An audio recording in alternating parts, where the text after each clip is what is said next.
আসসালামু আলাইকুম, কি অবস্থা সবার? আশা করছি সবাই ভালো আছেন। আজকে নতুন আরেকটি ভিডিও নিয়ে হাজির হয়ে গেলাম। অনেক দিন পর বান্ধবীর সাথে দেখা করতে যাচ্ছি। অনেক দিন ধরেই বলছিল চলো দেখা করে, চলো দেখা করি, সময় সুযোগ হচ্ছিল না দেখে আর দেখা করা হয়ে উঠতেছিল না।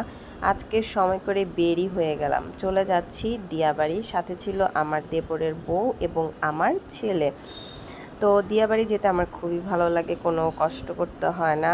বাসা থেকে বের হয়ে মেট্রো দিয়ে সোজা চলে যাওয়া যায় দিয়াবাড়ি।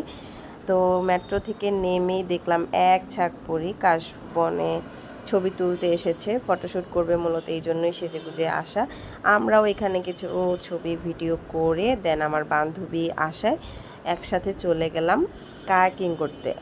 এই অনেককেই দেখি এখন এইখানে আসে, কায়াকিং করে, ভাইরাল একটা প্লেস বলা যায়। তো আমরাও আজকে চলে আসলাম। তারপরেই তো আমার ছেলে একটু পানি ধরছিল। আমি বোট চালাতে পারি না, আমার দেবরের বই চালাচ্ছিল।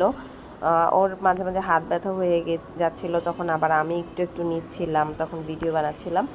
30 মিনিট টাইম, পার পারসন 100 টাকা করে। ভেবেছিলাম যে সময়টা খুবই হয়তো কম হয়ে গেছে, কিন্তু না, ঠিকই আছে, সময়ই যেন কাটছিল না আমাদের।